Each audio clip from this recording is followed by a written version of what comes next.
this is your problem, most likely right here. This is a little coil, and especially if you've gotten water on it, it'll short that coil out. Let's start with that first. Some guys like to solder them in there like that. I don't. What I do is I cut the cage away. Pair of little snippers here. And you got to be careful getting in there too, because this circuit board, it's multiple layers. It's like 6 layers of stuff in there, and you can just nick it and totally run it. You can make this thing into an iPod instead of an iPhone. So basically, I don't know if you can see this. It's hard to do this. Basically, what you're going to do is you're just going to take and kind of cut the little cage away in a couple spots. And you can see there's a place where it's connected right there. It's soldered right there. So just bust that thing away. There you go. And look at that. Nice access to the coil there. Easy access, so you don't have to mess around with getting this thing stuck in there and solder all over the place. So actually, to do this, I'm going to show you. I actually need a little flux. Got a little flux pin. Just kind of flood it. It's not going to kill it. You're going to clean it up anyway. That's a little flux pin to use. You can hear it sizzling. It sounds like bacon. I don't know if you can see this right or not. It's hard to do this one person. We're going to bust. You got to be kind of careful too, because there's these little pads, copper pads that these things sit on. You see it kind of lift up there? That's one side. And then just kind of push it down. You can see the coils kind of come apart. And just kind of hold your soldering iron on the other little post that it's on. You need to add more flux. That always helps.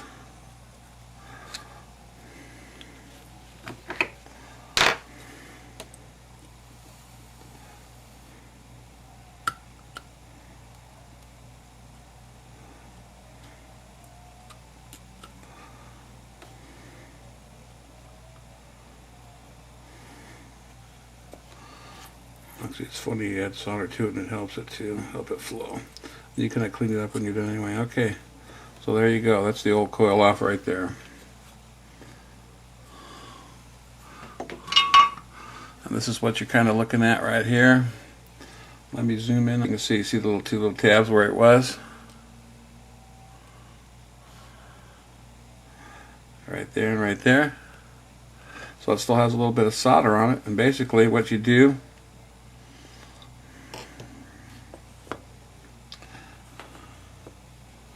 here's the old coil, by the way. It's just a little teeny tiny little wire wrapped around there a couple times. That's all it is. It's a coil, just like it sounds like. So this,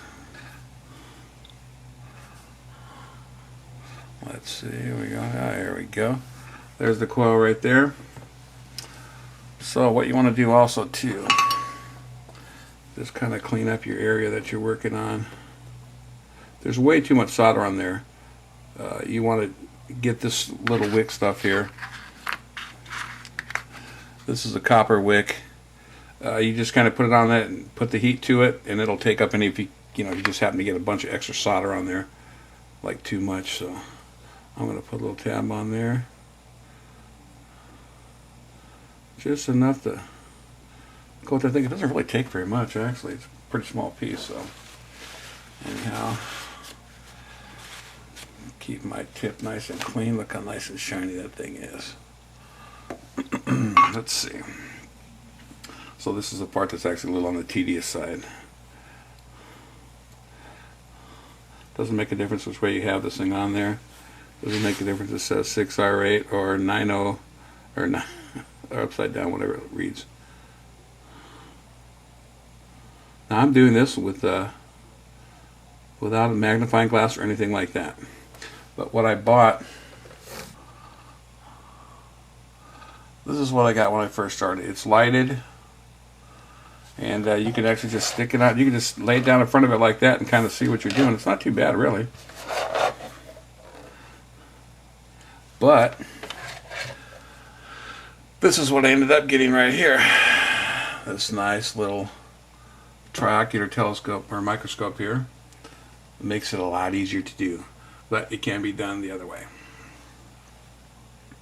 It can be done with just the light, and I don't know, my eyes are almost 60 years old, so maybe if yours are younger, you could do it with younger eyes. So anywho, so what I've got here is I've got this coil, and you gotta kind of put it in place. Well, let me show you this too in case you didn't see this. I don't know if you can see this right here.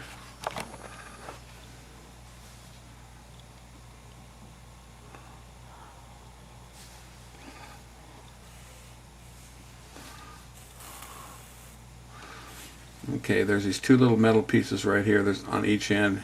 They just stick down a little bit. It's that little coil. It's wrapped around. That's the bottom of it. So each of these is just going to solder on either side of this little pad right here. This solder's kind of sticking up high over here.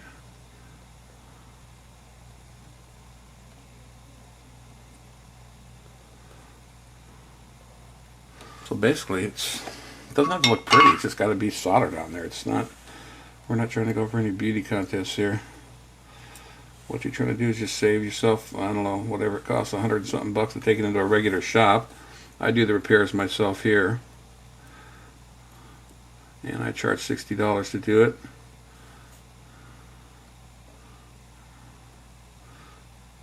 If you're in the States and I give you ship it to me, I ship it back to you repaired.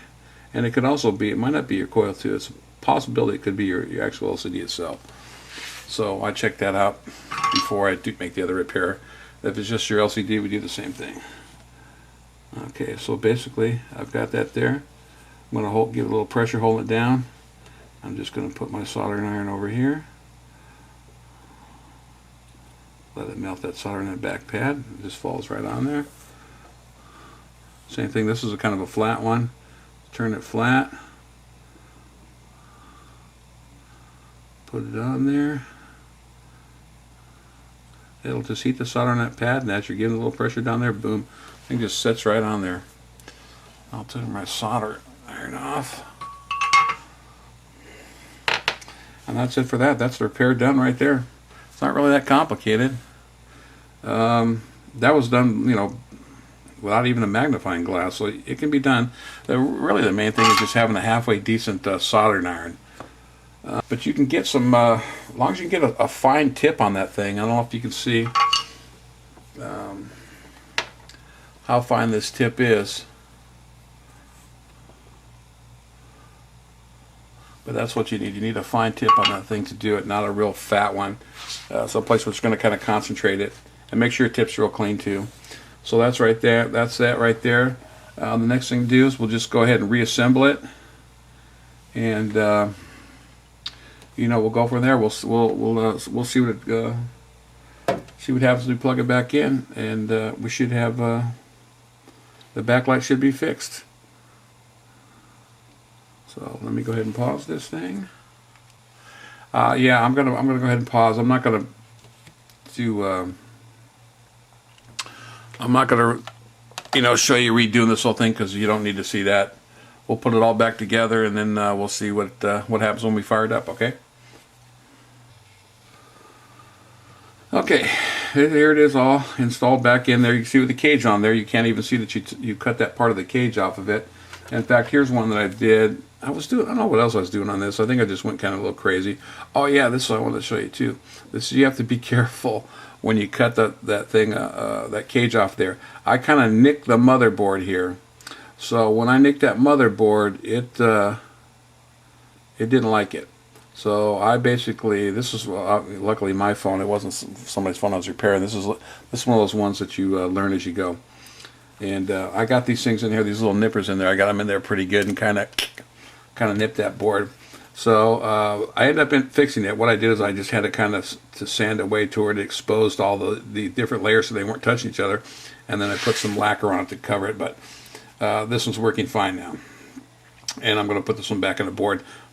So let me go ahead and put the LCD back in there. And if you guys too, seriously, when you're taking out that LCD, you don't need to pry to. Get the little suction things. That's the best deal. This is a nice one. But I had a little one. It was just like looked like a little suction ring that you stick on a window. That you stick it on there. Take the two screws off when you put it on the deal.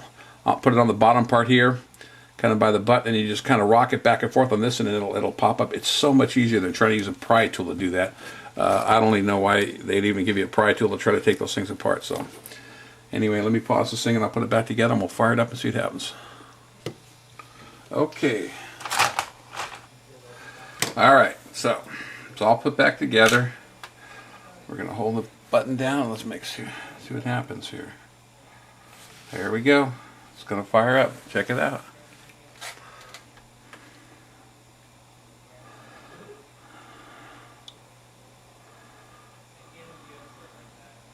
Takes a little while for these things to fire up, so.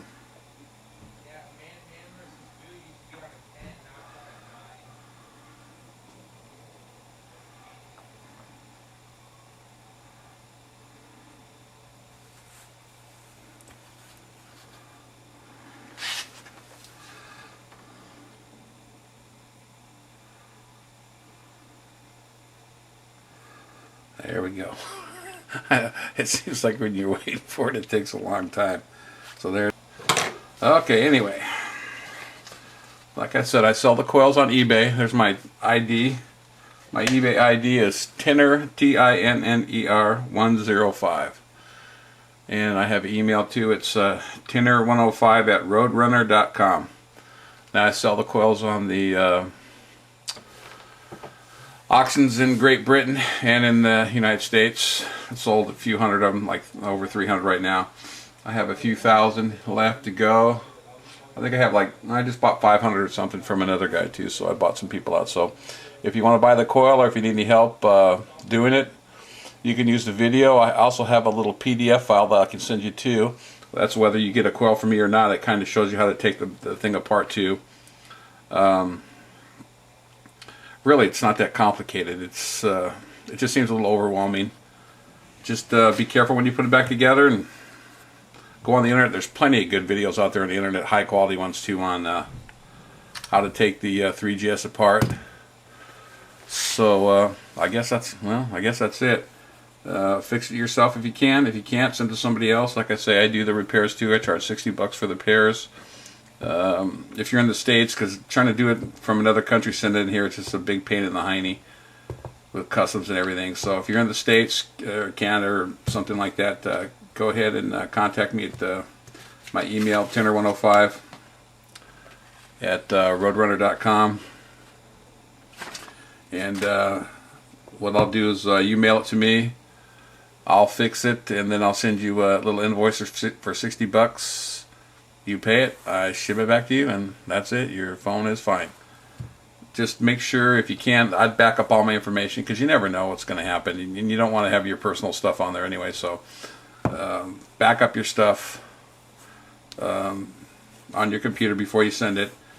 Like I said, I got plenty of little coils here. They're kind of small and tedious to work with, but you can do the repair. It's not that big of a deal. I mean, you don't have to have this, big tractor, $2,000 microscope here. I just happened to get a good deal on it. That's the only reason I got it. I didn't pay no $2,000 for it. No way.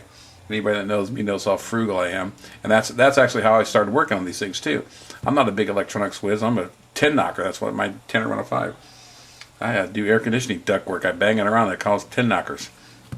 So my phone messed up, and I just can't see paying somebody to do something I can do myself, and that's how I kind of got into it. Now I got motherboards laying all over the place and all kinds of stuff, and another little hobby. So anyway, that's it. Good luck with your repairs. Hey, and even listen, even if you I don't care if you buy the coil from me or not. I'm not. I make money on the coils. Yeah, it's a profit thing. I don't make a lot of money on them, and but even if you need help, you don't buy a coil from me. That's fine. Email me. I will be happy to send you that PDF file. Just to help you no matter what. I don't care if you get it from me or not. I'm just, I started this to help myself, but I don't mind helping other people. You make a little money, but you got to help people out too. So, all right, and that's about it. So you guys have a nice night, day, or whatever it is, and I hope this helps somebody.